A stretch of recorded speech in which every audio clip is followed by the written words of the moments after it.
Welcome students, welcome to Manabadi videos. Mock seat allotment అయితే జరిగింది. చాలామంది అయితే డౌన్లోడ్ చేసుకున్నారు. సమ్ పీపుల్ నాకు షేర్ కూడా చేశారు అలాట్మెంట్.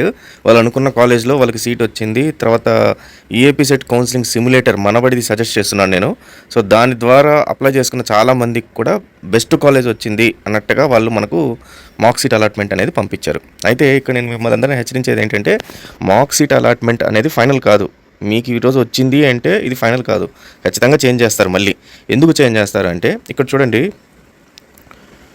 ఇది వన్ ఆఫ్ ది క్యాండిడేట్ మనకు పంపించిన అలాట్మెంట్ లెటర్. సరే, అతనికి ఏం వచ్చిందనేది పక్కన పెడితే, సో ఇక్కడ క్లియర్గా ఇచ్చారు, the mock allotment is only probable allotment. అంటే మీరు పెట్టిన ఆప్షన్స్ ప్రకారము, మీరు చేసుకున్న కాలేజెస్ సెలక్షన్ ప్రకారము మేము ఈ కాలేజ్ ఇస్తున్నాము ప్రజెంట్, కానీ ఇది ఫైనల్ కాదు అంటున్నారు. ఎందుకు ఫైనల్ కాదు? ఇప్పుడు మొత్తము 1,70,000 మంది, లేకపోతే ఎంతమంది అయితే 1,25,000 1,30,000 సీట్లు ఉన్నాయి, మొత్తము 1,70,000 మంది అప్లై చేశారనుకుందాం. వీళ్ళందరూ కూడా ఇంకా అసలు ఏమీ టచ్ చేయలేదు. కౌన్సిలింగ్ అసలు ఇంకేం టచ్ చేయకుండా, వాళ్ళు పెట్టిన ఆప్షన్స్ ఏమీ టచ్ చేయకుండా అట్లా వదిలేశారు. మాక్ సీట్ అలాట్మెంట్ చూసుకుని, అబ్బాయి ఇది నాకు బాగా నచ్చింది, నాకు ఇంకేం అవసరం లేదని అట్లా వదిలేస్తే మీకు ఇప్పుడు ఇచ్చిన మాక్ సీట్ అలాట్మెంట్ ఏదైతే ఉందో అది ఫైనల్ అవుతుంది. అదే వీళ్ళు ఎవ్వరు వదలలేదు. కొంతమందికి నచ్చుండదు, కొంతమందికి నో సీట్ అలాటెడ్ అని కూడా వచ్చి ఉంటుంది. నో సీట్ అలాట్మెంట్ అంటే వీళ్ళకి ఏ సీట్ అలాట్ కాలేదని, అంటే వీళ్ళు మళ్ళీ భయపడిపోయి, అయ్యో నాకేం సీట్ అలాట్ కాలేదు, నాకు రాదేమో సీట్ అనుకోవాల్సిన అవసరం లేదు. ఖచ్చితంగా వస్తుంది సీట్, అంటే మంచి ర్యాంక్ ఉంటే ఖచ్చితంగా వస్తుంది. కానీ ప్రాబ్లం ఎక్కడంటే, మీరు పెట్టిన ఆప్షన్స్, నో సీట్ అలాట్మెంట్ వాళ్ళ గురించి చెప్తున్నాను, ఇవి కరెక్ట్గా ఉండకపోవచ్చు. అంటే మీరు ఫస్ట్ ఒక 10-20 పెట్టేసేసి, లేకపోతే టాప్ కాలేజెస్, లేకపోతే అసలు వేరే కాలేజెస్, అసలు అట్లా ఏదో, అంటే మీకన్నా మంచి ర్యాంక్ వచ్చిన వాళ్ళు పెట్టిన కాలేజెస్లో మీరు పార్టిసిపేట్ చేస్తుంటారు. సో వాళ్ళకి సీట్ అలకేట్ అయింది, మీకు సీట్ అలకేట్ కావాలి, అంతే తేడా. అందుకని నో సీట్ అలాట్మెంట్ వచ్చింది. సో ఇప్పుడు మళ్ళీ మీరు ఆప్షన్స్ చేంజ్ చేసుకోండి. నో సీట్ వాళ్ళు ఆప్షన్స్ చేంజ్ చేసుకోవాలి. తర్వాత ఈ మనబడి మాక్ సిమ్యులేటర్ ఏదైతే ఉందో, కౌన్సిలింగ్ సిమ్యులేటర్ యూజ్ చేయండి, దాంట్లో ఆప్షన్స్ పెట్టండి. సో దాని రకంగా మీరు మళ్ళీ ఆప్షన్స్ పెడితే మీకు ఆటోమేటిక్గా సీట్ అలాట్మెంట్ జరుగుతుంది. సో చాలామంది అడిగిన క్వశ్చన్ కూడా, కాలేజ్ వైజ్ అలాట్మెంట్ డీటెయిల్స్ అనేది రిలీజ్ చేయడం జరిగింది తెలంగాణ ఈఏపీ సెట్. అంటే ఏ కాలేజ్లో ఏ స్టూడెంట్కి అలకేట్ అయ్యిందా అని చెప్పేసి ఇదన్నమాట డీటెయిల్స్ ఇది. సో ఫర్ ఎగ్జాంపుల్ నేను ఒక కాలేజ్ తీస్తున్నాను. Okay, ACE engineering college, one of the top colleges. So దాన్ని తీసాను అనుకున్నాం. సో దీంట్లోకి వచ్చేసరికి మనకు టోటల్గా సీట్స్ అన్నీ ఫిల్ అయిపోయాయి దీంట్లో. ఇంకా మళ్ళీ మాకు రావేమో, ఏస్ ఇంజనీరింగ్ కాలేజ్ మేము పెట్టుకున్నాం దీంట్లో, కానీ మాకు ఇది కాకుండా వేరేది వచ్చింది. కొంతమంది అసలు నేను అనుకున్న కాలేజ్ సరిగ్గా, నేను అనుకున్న కాలేజ్ కాదు ఇది, నాకు మంచి కాలేజ్ కావాలి, బట్ నాకు ఈ XYZ కాలేజ్లో నాకు అలకేట్ చేశారు, సో నాకు ఈ కాలేజ్ వద్దు, నేను వేరే కాలేజెస్లో ట్రై చేస్తాను నేను అని కొంతమంది.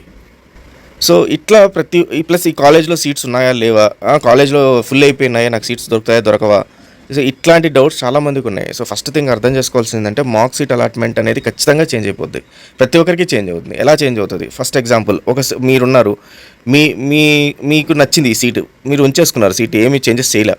అయితే మీకన్నా మంచి ర్యాంక్ ఉన్న వాళ్ళు, లేకపోతే ఎవరన్నా వచ్చారు, అతను ఏం చేశాడు, మీకు ఏదైతే కాలేజ్లో సీట్ వచ్చిందో ఇదే కాలేజ్ మళ్ళీ ఇప్పుడు షఫుల్ చేశాడు, అతను ఆప్షన్స్ అన్ని చేంజ్ చేసుకున్నాడు. చేంజ్ చేసుకున్న తర్వాత ఇతనికి మంచి ర్యాంక్ కదా, మళ్ళీ ఇదే ఆప్షన్స్ని ఎంసెట్ బోర్డు సాఫ్ట్వేర్ ఏదైతే ఉంటుందో అది మళ్ళీ చెక్ చేస్తుంది సీట్ అలాట్మెంట్లో. చెక్ చేసి ఇతను కానీ మంచి ర్యాంక్ ఉన్న అతను మీ కాలేజ్ మీకు ఏదైతే వచ్చిన సీట్ ఏదైతే ఉందో అది ట్రై చేస్తే అతనికి సీట్ అలకేట్ అయిపోతుంది. సో మీకు మళ్ళీ సీట్ పోయి వేరే చోట పడుతుంది. సో మాక్ సీట్ అనే సీటు ఫైనల్ కాదు, ఇది depends upon the probability of number of students. Again మళ్ళీ వాళ్ళు వెబ్ ఆప్షన్స్ని మళ్ళీ వాళ్ళు ఏమన్నా చేంజెస్ చేస్తున్నారో దానిపైన డిపెండ్ అవుతుంది.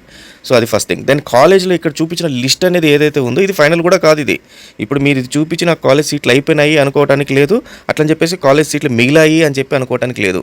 మిగిలాయి కదా అని గబగబన పోయి దీంట్లో పోయి మీరు నేను ఈ కాలేజ్ పెట్టేసుకుంటాను అని చెప్పేసి అట్లాంటి పొరపాటు కూడా చేయకండి. అట్లని చెప్పేసి మిగలలేదు కదా అని చెప్పి ఏదో ఒక కాలేజ్లో కూడా కాంప్రమైజ్ అవ్వాల్సిన అవసరం కూడా లేదు.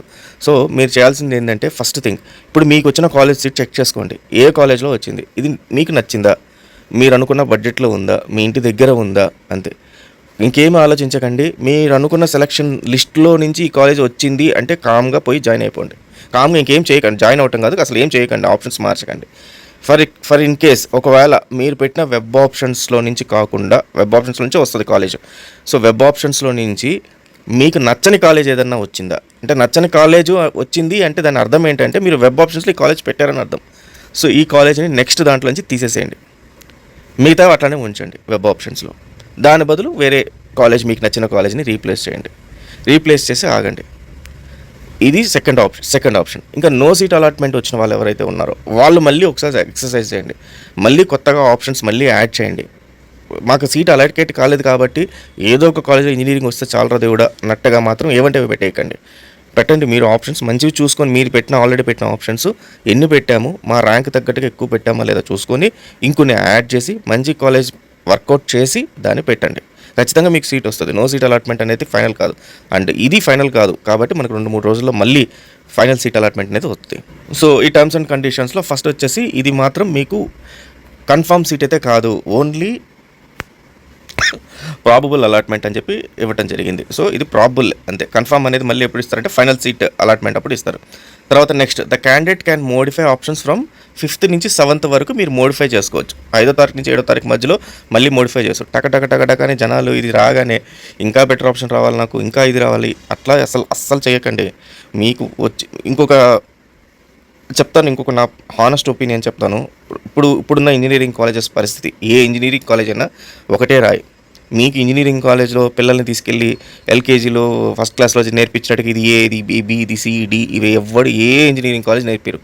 నేను ఎన్ని చెప్పినా, వేరే యూట్యూబర్స్ ఎన్ని చెప్పినా, ఎన్ని కాలేజీలు చెప్పినా ఏమీ నేర్పారు. మీరు నేర్చుకున్నారా అది మీపైన ఆధారపడి ఉంటుంది. కాబట్టి ఏ ఇంజనీరింగ్ కాలేజ్ని ఒకటే రాయి అనమాట.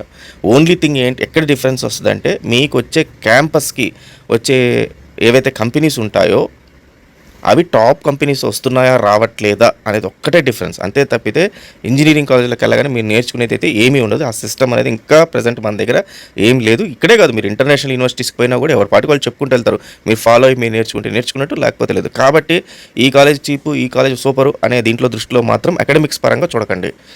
కాబట్టి మీకు వచ్చిన ఒకవేళ కాలేజ్ నియర్ బై ఉంది, మీరు అనుకున్న ఆప్షన్స్లో ఉంది, మీరు అనుకున్న బడ్జెట్లో ఉందంటే ఇంకేం ఆలోచించకండి. కానీ నేను ఇది కాదే, నేను టాప్ 1లో ఇంకోటి అనుకున్నానే, అది కాకుండా నాకు టాప్ 5లో వచ్చింది కాబట్టి నేను మార్చుకుంటామే, అట్లాంటి ఆలోచన దృక్పథం ఉంటే మార్చేసేసుకోండి. దెన్ ఒకవేళ మీరు ఆప్షన్స్ నిజంగానే మీకు నచ్చలేదు అంటే మీరు ఆప్షన్లో ఎక్కడ పెట్టేశారు, మీరు ఆ కాలేజ్ని గుడ్డిగా ఎక్కడ పెట్టేశారు ఆ కాలేజ్, అందుకనే అది మీకు అట్లాంటి కాలేజ్ వచ్చింది. కాబట్టి అలాంటి కాలేజ్ ఏదైనా ఉంటే అది మార్చేసేసుకోండి. సో మీరు ఒకవేళ ఏమీ ఆప్షన్స్ మార్చకపోతే ఈ మార్క్ సీట్ అలాట్మెంట్లో ఉన్నదాన్నే ఫస్ట్ ఫేజ్ అలాట్మెంట్కి మేము కన్సిడర్ చేస్తాము అని చెప్పేసి ఇవ్వటం జరిగింది. కానీ ఇక్కడ నేను చెప్పాను కదా ఈ కండిషన్ ఎలా ఉంటుంది, మీకన్నా మంచి ర్యాంక్ వచ్చినవాడు మీ కాలేజ్ ఇదే కాలేజ్లో కానీ అప్లై చేసుకుంటే వాడికి వస్తుంది సీటు.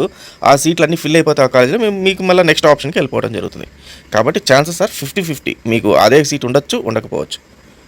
ఫైనల్గా మీరు 7th రోజు వరకు ఆప్షన్స్ ఒకవేళ ఏదన్నా మారిస్తే దాన్ని ఖచ్చితంగా ఫ్రీజ్ చేయండి. ఫ్రీజ్ చేసి మీరు ఇప్పుడు ఫర్ ఎగ్జాంపుల్ మీకు నేను ఇందాక చెప్పినట్టు నాకు నచ్చిన కాలేజ్ వచ్చింది అని చెప్పేసి మీరు అనుకున్నారు కదా, అని వచ్చింది అనుకోండి ఎవరికన్నా, అంటే మీ ఆప్షన్స్లో ఉంది అని అర్థం. కాబట్టి మీరు ఫ్రీజ్ చేసే ముందర ఒక్కసారి మీరు పెట్టిన వెబ్ ఆప్షన్స్ అన్నిటినీ కూడా ఒకసారి డౌన్లోడ్ చేసుకోండి. అక్కడ ప్రింట్ ఆప్షన్స్ అని చెప్పేసి ఒక బటన్ ఉంటుంది, దానిపైన క్లిక్ చేయండి. క్లిక్ చేస్తే మొత్తం డౌన్లోడ్ అయిపోతుంది మీ దగ్గర. ఒకసారి చెక్ చేయండి ప్రతి ఒక్క కాలేజ్, ప్రతి ఒక్క కోర్స్ నేను పెట్టానా లేదా ఇది అని చెప్పి ఒకసారి మొత్తం చెక్ చేయండి. చెక్ చేస్తే మీకు అక్కడ ఏదైనా నచ్చకపోతే ఆ కాలేజ్ని ఇమీడియట్గా తీసేసేయండి. ఇది తీసేస్తే అది ఫ్రీజ్ అయిపోద్ది. ఇంకా తీసేసి మళ్ళీ సబ్మిట్ చేసి సేవ్ అని కొడితే అది ఫ్రీజ్ అయిపోద్ది. అదే మీరు అట్లానే వదిలేస్తే మాత్రం మళ్ళీ అదే కాలేజ్ వచ్చే ఛాన్స్ కూడా ఉంటుంది. సో మీరు ఏదైనా ఎక్సెస్ చేయాలంటే 7th వరకే లాస్ట్ డేట్. ఇక్కడ వెరీ క్లియర్గా ఇచ్చారు. నేను చెప్పిన పాయింట్ ఏంటంటే the first phase allotment of seats that vary from mark allotment depending on the priority of choices exercised by the candidate in the first phase that is after mark allotment of seats. అంటే మీరు first ఫేజ్లో mark allotment అయిపోయిన తర్వాత mark allotment తర్వాత మీరు ఎంతమంది అయితే exercise చేస్తారో దాన్ని బట్టి మళ్ళీ చేంజెస్ అయిపోతాయి. సో మీరు ఏం చేయకపోయినా పక్కనోడి కలబెడితే మీ సీట్ ఎగిరిపోద్ది. Then special category students like NCC and sports వాళ్ళకి ఇక్కడ అలాట్మెంట్ అనేది రాలేదని చెప్పన్నారు. మీరు ఎవరైతే ట్రై చేస్తున్నారో ఎన్సీసీ అండ్ స్పోర్ట్స్ కోటా పెట్టి దీంట్లో అలాట్ చేయలేదు మార్క్ అలాట్మెంట్లో, ఫస్ట్ ఫేజ్ అలాట్మెంట్లో మీకు ఒరిజినల్ అలాట్మెంట్లో ఏదైతే ఉందో దాంట్లో రావటం జరుగుతుంది. సో వాళ్ళైతే ఎవరు కంగారు పడాల్సిన అవసరం లేదు. ఇది ఓవరాల్గా మార్క్ సీట్ అలాట్మెంట్ గురించి. దెన్ మీకు మార్క్ సీట్ పైన ఇంకొక మెయిన్ ఇంపార్టెంట్ పాయింట్ అంటే ఫీ రింబర్స్మెంట్ గురించి ఇచ్చుంటారు. ఒక్కసారి అది కూడా చెక్ చేసుకోండి. మీరు ఫీ రింబర్స్మెంట్కి ఎలిజిబుల్ కాదా అని చెప్పి ఇచ్చుంటారు పైన, అది కూడా చెక్ చేయండి. ఇన్ కేసు ఒకవేళ ఎలిజిబుల్ కాకపోతే మీరు ఇచ్చిన సపోర్టింగ్ డాక్యుమెంట్స్ అంటే మీ క్యాస్ట్ సర్టిఫికేట్ కానీ లేకపోతే మీ ఇన్కమ్ సర్టిఫికేట్ కానీ కరెక్ట్గా లేదనో లేకపోతే సపోర్ట్ చేయట్లేదనో అర్థము. సో అది మాత్రం జాగ్రత్తగా మళ్ళీ ఒకసారి అప్లోడ్ చేయటమో లేకపోతే హెల్ప్ లైన్ సెంటర్ వాళ్ళు ఏదైనా ఉంటుంది, ఆ హెల్ప్ లైన్ సెంటర్కి ఒకసారి మళ్ళీ మీరు కాల్ చేసి మీరు కనుక్కోండి. లేకపోతే డైరెక్ట్గా వెళ్ళే అవకాశం ఉంటే డైరెక్ట్గా వెళ్ళండి. So all the best students. In case ఏదైనా డౌట్ ఉంటే కామెంట్స్ చేయండి. Thank you very much.